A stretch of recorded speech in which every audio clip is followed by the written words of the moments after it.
비오는 일요일 오프로입니다. 제가 지금 에코프로 그 박순혁 이사님 요런 얘기를 좀 드릴 거예요. 항상 제가 뭐 고민하고 생각하고 있는 부분인데 방송을 찍다 보니까 말씀드리면 재밌겠다 그런 생각도 들고, 실제로 에코프로 갖고 있는 분들이 고민도 있으실 거라 보고요. 사실 수익이 나도 고민이죠. 없는 분들은 이걸 통해서 뭐 급등주라든지 개인 팬덤 수급에 그런 현상이 반복될 때 시사점을 나름 얻어 가실 수 있을 거라 봅니다. 재미로 좀 봐주세요. 전반적인 스토리랑 제 예상, 현재 분석을 좀 담겠습니다. 자, 시장에 지금 배터리 아저씨 박순혁 이제 작가님이시죠. 금약 이사는 나오셨기 때문에 다들 아실 겁니다. 이분을 제가 처음 간접적으로 들었던 거는 2021년 하반기였어요.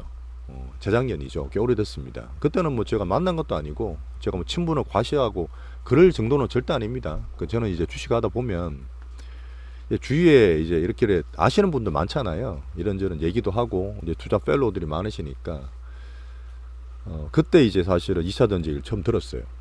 자, 한번 말씀을 드려보겠습니다.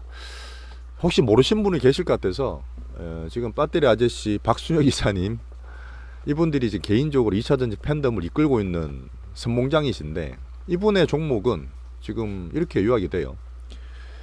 셀 관련해서 LG엔솔, SK이노베이션, S대는 없습니다. 양극재가 지금 제일 좋다고 계속 말씀하시면서 에코프로, BM, 포스코 퓨처엠, LG화학까지. 그다음 원자재, 리튬 관련해서는 에코프로가 제일 좋다. 포스코홀딩스 내년부터 나온다. 그다음 사실 금양에서도 하고 있긴 하죠. 이제 관로를 쳐놨었는데 이거는 조금 수급 매집주가 크니까 그 소재로 나노신 소재까지 그 총 8개를 추천하고 계시면서 작년 말부터 그랬어요. 사실 작년 하반기부터 그랬습니다. 지금부터 보시는 분이 지금 꼭지에 들어가란 말이냐, 그건 아니에요. 이분에 대한 저는 사심과 편견이 전혀 없습니다. 중간에 좋은 말도 해드릴 거고 제가 보는 좀 안 좋은 말도 막 해드릴 거예요. 그냥 그 편하게 들으시면 됩니다. 어차피 제 의견이에요. 이렇게 8개를 똑같이 구성을 해서, 물론 작년에 구성했으면 많이 오른 것도 있고 적게 오른 것도 있을 겁니다. 그 중간중간에 좀 더 사시는 것도 방송에서 얘기하시더라고요. 이렇게 포트 구성해서 3년간 묻어라. 3년간, 5년간도 얘기했지 뭐 3년간 묻어라는 얘기하셨고, 향후 뭐 몇 배 더 난다.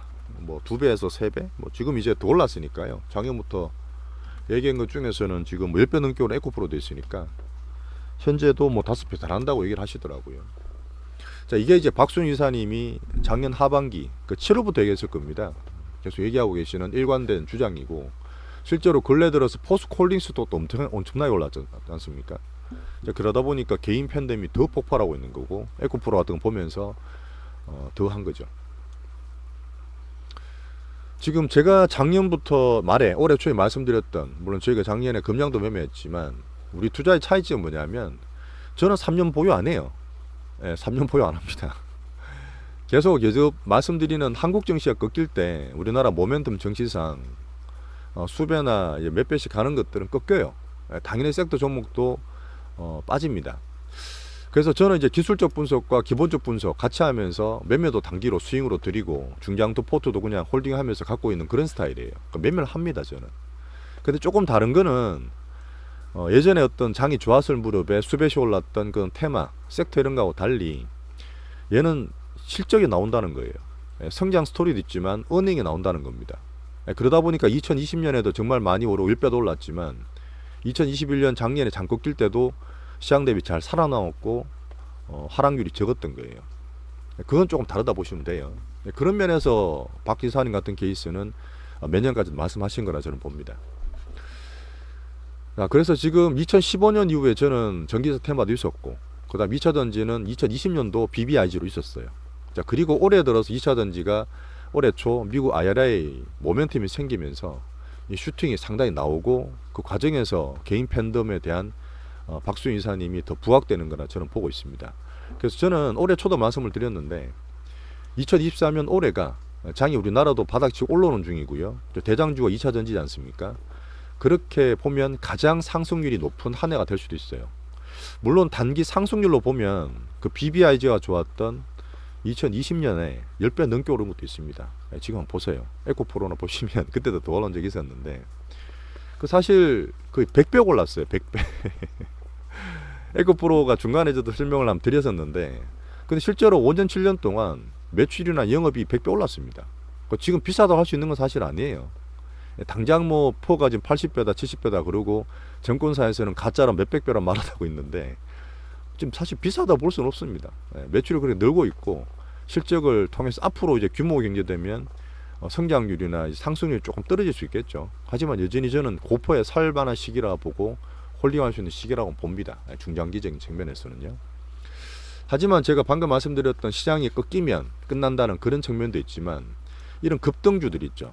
즉 개인 팬덤으로 몰리는 급등주들, 제가 사례도 말씀드리겠지만 가장 대표적인 거는 2020년에 뭐 신풍제약 같은 게 있지 않습니까? 물론 신풍제약과 2차전지 비교할 바는 아니에요. 하지만 개인 수급의 급등주, 팬덤 매수의 급등주라는 측면에서는 공통점도 있습니다. 하지만 그런 피날레는 장이 꺾이기 전에도 나와요. 장이 꺾이기 전에 나오기 때문에 급등주들은 이 수급 분석이 상당히 중요합니다.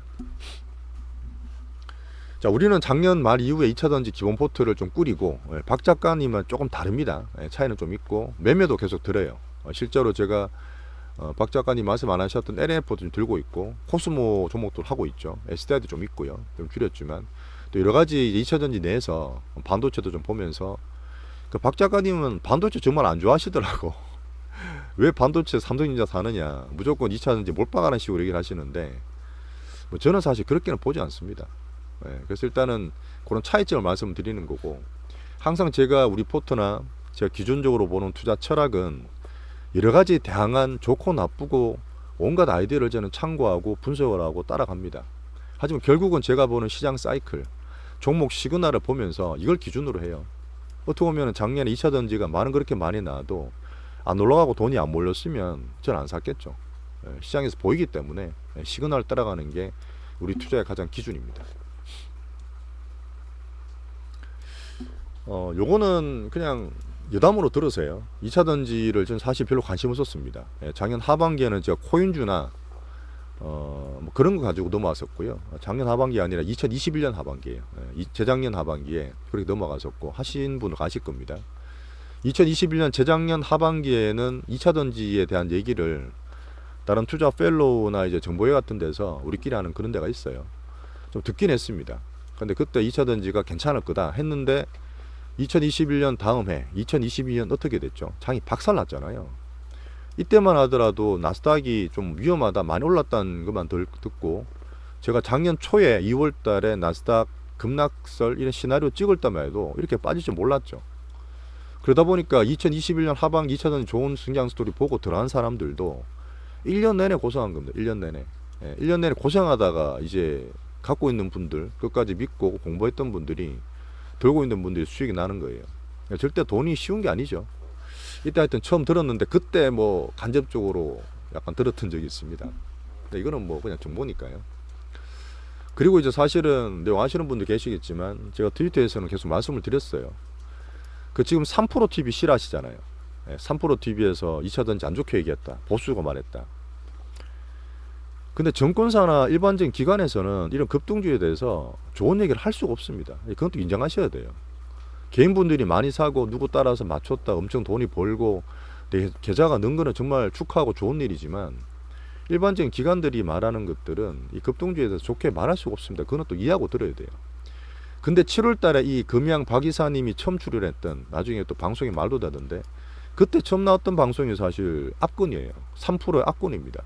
압권 맞나? 하여튼 그 어떤 기자님이랑 같이 그 박 이사님 나와서 금양도 소개하면서 2차전지를 썰을 푼 게 7월 달에 처음이었을 거예요. 그 당시에 하여튼 뭐 여러 천일이 있었을 겁니다. 이때 제가 영상을 보고, 이 금양이라는 회사는 알고 있는 회사긴 한데, 이분 대표님이 주가 관심이 되게 많은 회사거든요. 원래 정보사 출신이세요. 그래서 이제 그때 그런 얘기를 하면서 금양을 제가 보기 시작했고, 실제 8월 달에 빅머니를 들어갔어요. 5,000원대부터 빅머니가 엄청나게 들어가고, 시작하는 것 같다 하면서 우리는 전략주로 금양을 그때 1,200원인가 사모았습니다. 그 다음부터 계속 매매를 했었죠. 그러다 보니까 사실 이 채널이나 어떤 거기에 대해서 지금 당장 뭐 나쁘게 3% 보시는 분도 꼭 그렇게 하실 필요 없습니다. 뭐 계속 보다 보면 거기에서 골고루 찾고 소팅할 거는 충분히 정보가 나온다고 보는 거거든요. 자, 그리고 박수정 이사님 지금 항상 말씀하시는 여의도에 사신과 편견에 맞서서 뭐 이렇게 이제 계속 얘기를 하고 계시는데, 저는 사실 정권사 오래 근무했다 보니까 이해도 돼요. 저도 예전에 그랬었고요. 나온 상태에서 또 우리 뭐 처가를 욕하는 게 나쁘게 보시는 분도 계시겠지만 또 사실이기도 합니다. 정권사의 어떤 마케팅 전략이나 개인들 단타 양상하는 거 저는 되게 안 좋게 여러 번 얘기 오래 드렸었는데, 그러다 보니까 그 공매도에 맞서서 지금 사모펀드 공매도 깨지고 정권사애들 뭐 중간에 셀러포트 내고 있던 거 말씀드렸잖아요. 그런 머니 게임이 상당히 치열하게 벌어지고 있는 중입니다. 한 번 더 말씀드리지만 저는 박 작가님에 대한 사실과 편견이 없습니다. 저 개인적인 투자, 개인 투자적인 기준으로 말씀드리는 거예요. 저는 사실 누가 이길지는 관심 없어요. 제가 공매도다 뭐 쇼커블이다 말도 중간에 드리지만 어느 쪽이 이긴다 박수 치지도 않고 그 시장 내에서 현상으로 보고 있습니다. 이게 누가 이길지가 뭐 중요해요. 시세가 중요한 거지. 그래서 항상 저는 시장에서 보이는 대로 매매하고 투자하고 이제 단기 매매를 할 거예요. 홀딩도 마찬가지고요. 그래서 저희가 계속 4월 달에부터 에코프로도 뭐 중간에 이제 파란 얘기 말씀드렸지 않습니까? 또 위에 또 팔고 밑에 사고 79만 원대 추매하고 이런 것들 말씀드리는 것처럼 비중 조절은 꾸준히 할 거예요. 자, 그래서 시장 꺾이든 섹터 꺾이든 그다음에 연말에 말씀드렸던 프로젝트 있죠. 제가 이제 8월 달 에코프로 BM MSCI에 등록이 되고 거의 뭐 가능성 높다고 말하잖아요. 그다음 9월 10월 달에 대주 조건 되면 비중 줄일 거고 뭐 그 전에 줄일 수도 있습니다. 슈팅되는 거 봐서. 그다음 연말 돼서 근처 갈수록 또 다시 재매수하는 그런 시나리오를 그동안 말씀드리겠습니다. 자, 그래서 지금 이걸 찍는 이유는 뭐냐면 제가 예상은 하고 보고는 있지만 개인 수급들의 쏠림이 사실 조금 과도해요. 제가 뭐 여전히 과도하다고 말하기 힘들다, 뭐 과도하다 계속 번복하고 있는데 사실 과도하긴 해요. 근데 뭐 그렇다 해서 팔만한 것도 아니에요. 그래서 단기적으로 제가 슈팅 넣으면 다음 주에 단기 피날레는 아니지만 단기적인 고점이 나올 수 있다 말씀을 드린 적이 있잖아요. 그 방송 보시면 있습니다. 포스코라든지 에코도 마찬가지인데 그 단기적으로 경계를 하고 있어요. 뭐 비중으로 매매하면 되죠. 뭐 어렵게 보실 거 없습니다. 그 지금 점점 또 개인 포모를 만들기 때문에 포모가 많아질수록 단기 변동성이 커진다 말씀드렸잖아요. 자, 현재 2차 전지를 보는 개인 수급이 어떠냐? 그냥 뭐 2차 전지가 답이라고 보고 있어요. 시장에서 다 몰린 거 보면 아시죠? 자, 공매도를 물먹이자. 이 쑥적 공매도를 그냥 조지자는 분위기입니다. 뭐 한 주씩 모으기는 꾸준히 하고 있고요. 그 종토방이나 종목방들 하시면 뭐 난리도 안 해요. 뭐 개인들 지금 엄청 신나셨죠. 그냥 받아들입니다. 현상이라 하나 받아들이고 뭐 나쁘다 말씀드리는 게 아니라, 하지만 이걸 보면서 제가 시장을 판단할 거예요. 자, 그리고 지금 이런 개인 팬덤, 개인의 어떤 으쌰으쌰한 분위기가 만들어가는 과정이 지금만 있었던 건 아니에요. 제가 어떻게 보면 우리나라 개인들이 점점 스마트해지고 시장 사이클 될 때마다 이렇게 점점 더 똑똑하고 이렇게 하는 모습을 저는 보고 있거든요. 그런 거를 이제 시장에서 녹이는 거죠. 개인 팬덤이 가장 제가 오래됐고 처음으로 기억하는 거는 2010년입니다. 2010년이 2009년에 2008년에서 포란 끝나고 2008년 말 2009년 3월 달부터 또 국제 공조 일어나고 QE 1, 2, 3 할 때잖아요. 그리고 2년 반 동안 우리나라 시장이 날아갔다 말씀드렸고, 그때 차화정, 자동차, 화학 전유가 대표적이었습니다. 기아차가 열 몇 배씩 올랐어요. 자, 그때 이제 또 그런 개인 팬덤의 수급에 불을 부었던 게 이 자문사에서 만들었던 레버 카운트였습니다. 이게 사실 이거는 제가 진짜 드릴 말씀 많은데, 그때 브레인랩 K1랩을 아세요? 브레인의 박근영 대표님이시고 K1은 권남학 대표님이신데 다 제가 있던 그 청담 그 삼성증권 지점과 아주 큰 인연이었어요. 그때 박근영 대표님은 저희 집에서 키웠습니다. 진짜 이거는 그냥 한 말이 아니라 그때 정말 존경하는 그 PB분, 여자분 누님도 계셨는데 정말 이분들 초기 때 우리 지점에서 내가 만들기 시작해서 거기서 다 론칭을 시켰어요. 그래서 이분이 이제 그 미래셋의 회장님처럼 될 꿈을 가지고 있었는데 너무 쏠리다 보니까 장 끄지면서 꺼졌죠. 한 2년 동안 정말 잘 나가고 몇 조씩 팔았어요. 근데 그때 이제 개인 팬들 만들어지면서 차화정 말고 7공주라고 브레인이나 K1 살 때마다 엄청나게 따라섰습니다. 개인들이 엄청나게 따라섰어요. 이때는 다행히 이제 거래소의 종목들이었어요. 거래소 대형주다 보니까 코스닥보다는 변동이 그래 조금 적었고 외국인 기관도 중간에 간간히 붙었기 때문에 이건 2021년 상반기 그때 장 끄지면서 그 7월 8월이었죠. 2011년 8월에 유로빅이 터지고 뭐 미국 얘기 나올 때 그때까지 최소한 2년 정도는 이 레버 카운트 그 개인 수급들이 갔었습니다. 이때는 지금과 조금 다르긴 하지만 처음이었기 때문에 말씀을 드려요. 자, 그리고 제가 펀드가 죽고 개인들이 좋아진다고 보는 2015년부터 그때 정말 수급장들 개인들이 사고 바이오장 이런 것들이 만들기 시작한 2015년부터 말씀드렸잖아요. 2017년에 자, 그리고 2020년에 이때부터 이제 개인들의 텐베거 모멘텀 수급 매집주들이 전형적으로 나타납니다. 그때보다 5배, 10배, 열몇 배, 마스크주 30배, 2020년 신풍지약 20배, 30배. 보통 텐베거보다 더 오버돼서 나오는 그때 유동성이 오버됐기 때문에 뭐 지금 그렇게 보지 않지만 하여튼 그렇게 실적도 없이 수급으로 날아가는 것들이 막 본격적으로 나오기 시작합니다. 이런 것들이 사실 개인 팬덤이에요. 수배씩 나갈 때 개인 팬덤 만들고 나중에 꼭대기에서 팔고 개인들 떠넘기고 나오는 게 전형적인 거죠. 물론 2차 전지는 다릅니다. 2차 전지는 실적이 나오기 때문에 그런 거는 다르지만 개인 팬덤 수급 측면에서 말씀을 드리는 거예요. 자, 그리고 이제 제가 동학개미 1기라 우리가 모두 일컫는 외국인 매수를 처음이자 마지막으로 박살냈던 지금도 좀 이고 있긴 한데 삼전을 4만원대 장 빠질 때마다 사고 코로나 그래 급락할 때도 사서 모았던 동학 1기 분들이 2020년 그때 한 해 외국인이 그렇게 팔매도 불구하고 삼전 매수 지수를 끌어올렸던 정말 특이한 그런 케이스였습니다. 그래도 2021년에 못 팔았단 말했죠. 사기는 잘 샀는데 판을 못 팔아서 지수의 꼭지를 못 잡아서 어쨌든 좀 물려 있다가 지금 다시 한번 2022년 하반기부터 2023년 상반기 때 2차 전지로 이제 팬덤 매수가 상당히 성공적으로 ING 되고 있는 그런 상황입니다. 다 이게 시그널로 보는 거고 다 나름대로 리마인드를 하면 도움이 다 돼요. 어쨌든 정도나 강도는 달라도 개인의 어떤 수급이나 팬심이나 이런 것 두시면 다 비슷합니다. 사이클은 돌게 돼 있거든요. 자, 그러면 어떻게 해야 되냐? 지금 방금 말씀드렸던 뭐 박순희 이사님에 대한 팬덤이 맞다. 워낙 지금 수급이 좋지만 성장이 좋고 어닝이 나오기 때문에 예전과는 좀 다르게 본다.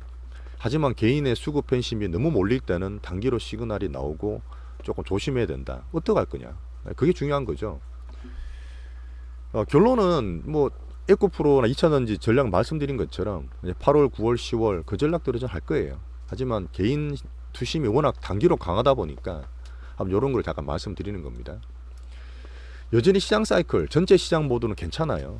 제가 달러 하락기 그 다음에 올 금리 고점기 이런 거 말씀드리면서 이모징 한국 증시에 대한 흐름은 여전히 좋게 말씀드리고 있습니다. 여기서 이제 선순환 나오고 뭐 반도체나 바이오 말씀드리는 것도 또 돌아갈 수 있는 그런 흐름을 말씀드리는 거예요. 이걸 전제로 하고 시장 모드는 전제로 하는 거예요. 큰 흐름은. 자, 요거는 한번 제가 말씀을 드릴게요. 차트상 시그널. 에코프로가 10만원부터 지금 110만원까지 오기까지의 과정을 말씀드리겠습니다. 보통 개인분들은 잘 모르세요. 지나면은 잘 까먹습니다. 그러다 보니까 항상 과거를 되돌아보고 왜 올랐지? 그때 왜 빠졌지라는 걸 한번 리마인드 시켜드릴 필요가 있어요. 올해 초에 이제 IRA가 생기면서 미국 모멘텀 생기면서 에코프로가 대장주로 등극을 했죠. 10만원짜리가 개인도 사고 이때 외국인도 많이 샀어요. 외국인도 많이 샀습니다. 따라서 하고 개인들이 붙으면서 스스로 올라가다가 이때 마지막에 제가 실적 발표 나오기 전에 이때가 4월 11일이었습니다. 그때 80만원 찍을 때 제가 80만원 10% 팔았어요. 이때 이제 실적에 대한 기대가 너무 올라가면서 단기로 3, 4일 동안 한 80% 올랐죠. 50만원짜리가 80만원 갔기 때문에 거의 한 60% 올랐습니다. 단기로 급등돼서 오버슈팅이 나왔고 그때 실제 기대 때문에 오버슈팅 나왔는데 떨어졌죠. 그 얼마 전에 이제 5월 12일 날이었습니다. 7월 12일 날 이때죠. 이때 실적 발표 나올 때 제가 좀 빠질 수 있다 말씀드렸죠. 아직 많이 안 빠졌고 떨어지고 이때 장대 못 맞았는 게 지금 다들 아시는 공적이 돼 있죠. 하나증권의 그 유명하신 그 김현수 애널리스트 저는 꾸준히 보고 있습니다. 그 내용은 봐야 되기 때문에 수치도 되게 잘 해주시거든요. 이때 이제 셀 보고서가 진짜 나오면서 급락을 합니다. 사실 타이밍을 잘 보고 하신 거예요. 원래 애널리스트가 원래 그 타이밍에 따라서 자기 또 보고서 점수를 매기기 때문에 떨어지고 등락이 있고 여전히 그때 수급 괜찮기 때문에 버티면서 반등을 주는 거죠. 한 번 더 끌어올린 겁니다. 빅머니들이. 그랬는데 이때부터 제가 CFD, 4월 24일 날 터졌던 CFD 때문에 우리나라 코스닥이나 시장의 조정을 촉발하게 됐잖아요.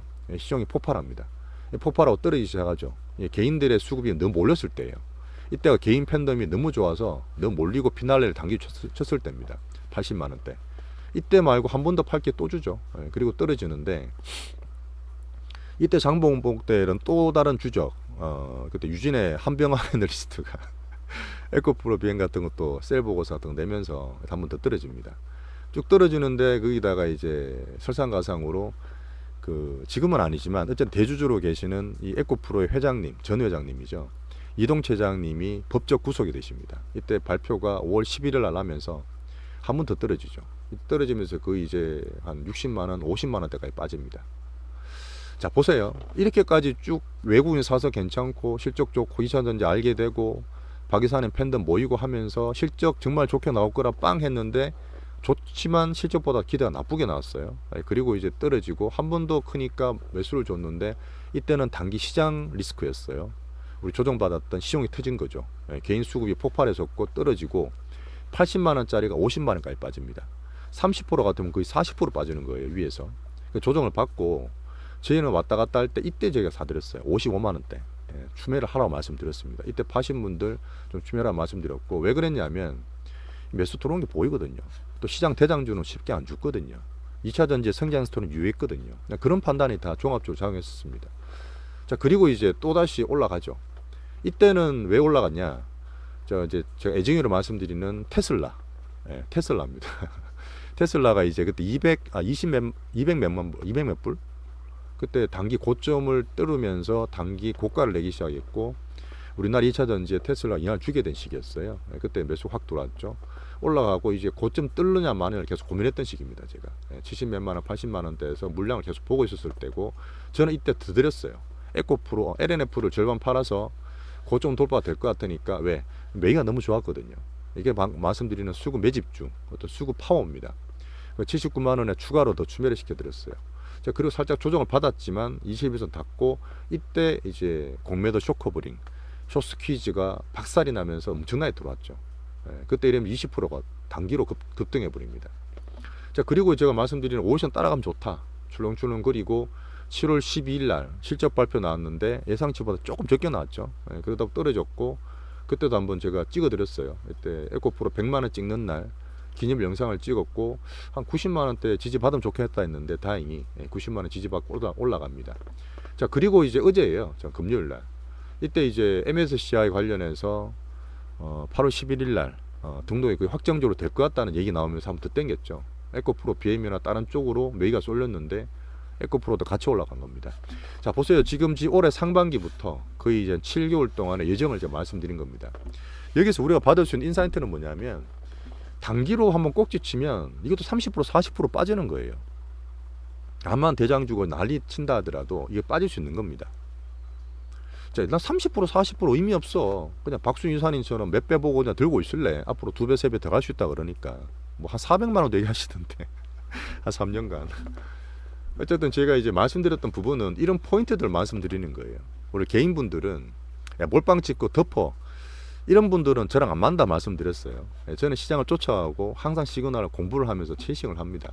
그러다 보니까 비중을 계속 드리는 거고, 지금은 뭐 추매하고 난 다음에 계속 홀딩하고 있는 그런 상태예요. 그래서 여기서 얼마나 더 갈지 솔직히 모르죠. 얼마나 슈팅이 될지는 모르죠. 자, 그러다 보니까 뭐 무조건 모른다고 말씀드리는 게 아니라 제가 시나리오를 말씀드리는 겁니다. 자, 방금 말씀드렸던 차트상 시그널 체크하셨으면 분위기를 한번 리마인드 하셨을 겁니다.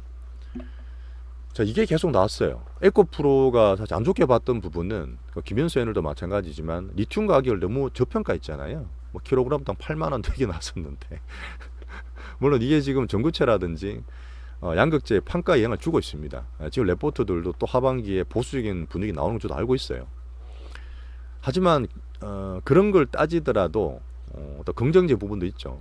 머티리얼스가 사실 시총을 그때 뭐 6천억 7천억 밸류 봤는데, 실제로 지금 투자들 한 사람들은 밸류 한 3조 정도 봐요. 3조. 하반기에 지금 이동채 장님이 그때 구속될 때 계속 얘기했던 부분은 머티리얼스 상장에 영향을 주느냐였는데, 저는 주지 않는다 봅니다. 이미 법정 구속에서 징역을 맞은 상태이기 때문에 이미 대표도 아니시고 물론 대주주지만 여러 가지 또 주저하는 적이 나왔잖아요. 여기서 더 이동철 회장님 악재는 힘들 거라 저는 보는 거죠. 하반기에 머티리얼즈 상장되는 분위기가 또 좋아질 거라 저는 봅니다. 여기서 또 얘기를 해서 야 카카오처럼 그렇게 하고 뭐 물적 분할 그런 거 아니란 얘기했어요. 여러 번째 말씀드렸습니다. 우리 2020년도에 SK는 SK케미칼이 SK 바이오파면 SK 바이오사이언스 상장 전에 올랐던 대주주였잖아요. 그 비중을 100% 70% 갖고 있는 대주주였는데 그때 흐름 보세요. 계속 올라가죠. 물론 그때만큼 유동성이나 금리는 싼 게 아니에요. 하지만 에코프로 머티리얼즈 상장하는데 수혜를 본다는 거는 맞는 얘기입니다. 나쁘게 보실 거 없어요. 자, 그리고 개인 쏠림이 계속 많아지는 이유는 예탁금 계속 보고 있지만 올 상반기에는 44조가 54조로 10조는 올라가면서 돈을 더 갖다 부었어요. 근데 지금 하반기에 말씀드렸던 가계부채 고금 유지됨으로 해서 지금 가계 부채가 점점 더 심각해집니다. 제가 이제 부동산 안 좋게 보는 이유기도 하고 내수 시장은 여전히 안 좋고 내수 종목은 전혀 안 하잖아 저희가요. 우리나라 내수는 안 좋다니까요. 그 지금 개인 예탁금을 계속 보고 있는데 안 올라가요. 이것도 약간 한계되는 모습이죠. 좋은 관계, 나쁜 관계 말씀드리는 겁니다. 자, 그 다음에 지금 아까 말했던 하나증권이나 유진투자증권 그런 분들처럼 너무 또 급하게 올라가면 셀 보고 또 나올 수 있잖아요. 어쨌든 나오면 단기 영향 받잖아요. 그런 것도 사실 좀 봐야 되고 시세 추이도 조금씩 봐야 됩니다. 단기 수세 좀 말씀을 드릴 거예요. 자, 그 다음에 이제 4월 말에처럼 단기적으로 시장 영향을 줄 수 있는 개인 신용 광고를 계속 보는 거예요. 아직까지는 개인 신용이 그렇게 과다하지 않습니다. 오히려 이제 4월달에 CFD 터진 이후에 대형 증권사들은 CFD를 멈췄다 그랬잖아요. 그 다음 시총에 코스닥 1, 2, 3 이런 것들 오히려 신용을 안 되게 만들었다 했잖아요. 이제 그런 것들이 오히려 단기적으로 슈팅은 덜 되겠지만 안정성을 보호하는 그런 또 측면도 있습니다. 하여튼 상반기 그때 4월달보다는 시용장고 지금 나쁘지 않고 좀 안정적인 편이에요. 지금 단기 올라가고 있지만 지금 그때 말씀 안 드렸는데 고션 하이테크 언제 나왔죠? 6월 14일인가 그럴 거예요. 이때죠. 맞습니다. 6월 14일 이때 말씀 안 드렸는데 그때는 고션 하이테크 중국에 뭐가 뭐 미국에 진출한다. 말도 안 되는 그때 공매도 장난질이라 제가 뭐 확정은 안 됐지만 말씀을 한번 드렸던 건데 이런 또 이상한 또 심리를 흔들 수 있는 게 나올 수도 있죠. 자, 이런 게 다 시장에서 만드는 시그널들입니다. 그러다 보니까 언제든지 그런 게 나올 수 있고 단기로 흔들 수 있다 보시는 거고 뭐 그렇다 해서 겁낼 필요는 없어요. 어쨌든 단기로 흔들리더라도 내 잔고가 지금 많이 되신 분들은 뭐 수억, 10수억 되는 분도 계실 거예요. 그럼 내가 이런 게 터지면 몇 억씩 왔다 갔다 하는 거죠. 몇 천만 원씩 왔다 갔다 하는 겁니다. 근데 거기에서 흔들릴 필요 있습니까? 흔들리면 단기로 그냥 몇 프로 정도는 왔다 갔다 사고 팔고 하시면 돼요. 하지만 항상 큰 추세 되는 것들은 팔게 해주고 반등 흐름이 강하죠. 뭐 며칠, 몇 주 기다리면 또 올라지 않습니까? 그거는 말씀드리는 거예요. 그래서 이미 이렇게 10배 이상 오른 것들은 성장의 어닝도 물론 봐야 되고 향후 3년 중장투도 좋지만 단기적인 흐름을 이제 계속 말씀을 드리는 거예요. 그러다 보니까 수급이나 차트 분석이 필요하다고 말씀드리는 거고 제가 얼마 전에도 찍었던 것 중에 8월 11일 날 에코프로 MSCI 편입이 거의 될 거라 저는 보고 있고 그 때문에 단기 수급이 더 몰리고 뭐 지금 난리도 아니다 말씀드리는데 8월 11일 전후로 당일이 빠질 거라 봐요 저는요. 이거는 사실 제가 볼 때 90% 확률입니다. MSCI 편입 딱 되잖아요. 그럼 빠져요. 그 전에 물론 조정을 받은 모르겠지만 지금 추세로 봤을 때는 조정을 많이 안 받을 것 같죠. 출렁거릴 수 있기 때문에 오히려 편입 되는 재료가 단기적으로는 소산 유팔, 소문에 사고 뉴스에 파는 MSCI 편입이 되는 뉴스에 파는 그런 단기 수급이 나올 수 있다 저는 보는 거예요. 자, 그 다음에 이제 MSCI 편입됐기 때문에 그래도 5월 말에 종목에 외국인 수급 들어온 것처럼 그 뒤에 또 외국 매수가 들어오겠죠. 등락이 있을 거고 올해 들어서 가장 많이 올랐던 대장주 2차전지 종목들 이것도 많습니다. 에코프로는 에코프로 비율도 마찬가지인데 9월 10월 달에 원래 10월 달부터 봐야 되는데 워낙 많이 올랐기 때문에 아마 9월부터 저는 매물이 나올 거라 봐요. 매물이 나올 거예요. 그러면 하반기 때 올라가는 데 대한 수급에 눌림이 생길 수 있겠죠. 그래서 비중은 저희가 그때 20% 내지는 한 뭐 더 이상도 좀 팔아드리고 다시 연말 가서 11월 12월 달 가서 조정 받으면 다시 사들인 그런 전략을 취할 겁니다. 이거는 비중에 대한 그런 얘기를 드리는 거고 시장 계속 보실 분들한테 제가 드리는 제 투자 방식이에요. 자, 오늘은 제가 2차전지 에코프로를 중심으로 해서 박 이사님도 언급을 잠깐 드렸고 에코프로에 대한 시그널 말씀드리면서 한번 리마인드 시켜드렸습니다. 그 다음에 앞으로 남았던 개인 수급의 팬덤을 보면서 매매 전략도 다시 한번 정리를 드렸어요. 비가 상당히 많이 오고 빗소리 듣기 좋은데 편안한 일요일 되시길 바라겠습니다. 감사합니다.